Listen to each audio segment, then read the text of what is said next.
మనకి గుంటూరు డిస్ట్రిక్ట్లో ఎప్పుడు చూసినా పిల్లలు స్పీడ్గా డ్రైవ్ చేస్తున్నారు, స్నేక్ డ్రైవింగ్ ఉంది, స్పీడ్ డ్రైవింగ్ ఉంది, రేస్ పెట్టుకుంటున్నారు అంటున్నారు.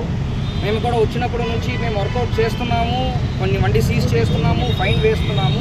కాకపోతే వార్నింగ్ ఇచ్చిన తర్వాత కూడా కొంచెం కంట్రోల్ అనేది పేరెంట్స్ దగ్గర నుంచి కూడా ఇది వెళ్ళాలి, సొసైటీకి ఒక మెసేజ్ వెళ్ళాలి. కాబట్టి ఈరోజు మనం ఓపెన్గా ఎవరెవరు ఇలాగ స్పీడ్ డ్రైవ్ చేస్తున్నారో వాళ్ళ పిల్లలు వాళ్ళ పేరెంట్స్ని కూడా ఈరోజు ఇక్కడ పిలవడం జరిగింది. దీంట్లో మనము చాలా డెప్త్గా వెళ్ళి సోషల్ మీడియా ద్వారా కూడా ఇది ఎలాగా జరుగుతుందన్నది చెప్పి ఒక ఇన్వెస్టిగేషన్ చేయడం జరిగింది. దాంట్లో అశోక్ విఆర్ అనే ఒక వ్యక్తి ఒంగోలు నుంచి ఇన్స్టాగ్రామ్లో ఈ బైక్ రేసింగ్ చేస్తున్నట్టు రీల్స్ పెడుతున్నారు. ఆ రీల్స్ని చూసి వీళ్ళు కూడా ఆ ఇన్స్టాగ్రామ్లో ఒక మెంబర్ అవుతూ వాళ్ళని ఫాలో చేస్తూ వాళ్ళకి ఆల్మోస్ట్ 80,000 ఫాలోవర్స్ ఉన్నారు ఆ ఇన్స్టాగ్రామ్లో. దాంట్లో వీళ్ళు కూడా ఒక కాంటాక్ట్ చేసుకొని ఫ్రెండ్స్ ద్వారా ఇక్కడ పిలిపించి ఇక్కడ చేపించుకోవడం, అప్పుడు వీళ్ళు కూడా చేయడం అనేది మనం కేసులో ఐడెంటిఫై చేసి సీసీటీవీ కెమెరా హెల్త్తో పాటు ఇన్డెప్త్ వెళ్ళాము. అయినా అశోక్ విఆర్ అనే వ్యక్తిని మనం అరెస్ట్ చేయాల్సి ఉంది. ఆ రోజు నుంచి అబ్స్కాండింగ్లో ఉన్నారు.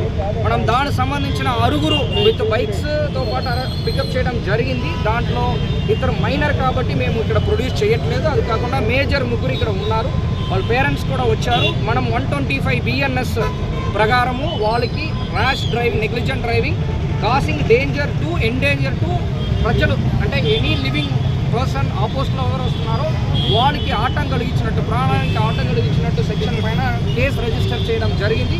మళ్ళీ 180 మోటార్ వెహికల్స్ యాక్ట్ పరంగా కూడా టీనేజర్కి ఎవరు బైక్ ఇచ్చారో వాళ్ళపైన కూడా దీనికి అక్యూజ్డ్ కిందకి యాడ్ చేయడం జరిగింది. కొత్త చట్టం ప్రకారం 25,000 వాళ్ళకి ఫైన్ విధిస్తాము. అదేవిధంగా వాళ్ళకి 3 months to 6 months జైలు కూడా వాళ్ళకి ఎలిజిబుల్ ఉన్నారు.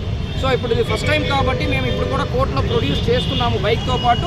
ఒకవేళ దీన్ని కోర్టు వార్నింగ్ ఇచ్చేసి వెనక్కి ఇచ్చేసారంటే మళ్ళీ వీళ్ళు బైక్లో ఇన్వాల్వ్ అయ్యారంటే మళ్ళీ సెకండ్ కేసు పెట్టేసి మళ్ళీ కోర్టులో ప్రొడ్యూస్ చేస్తాము.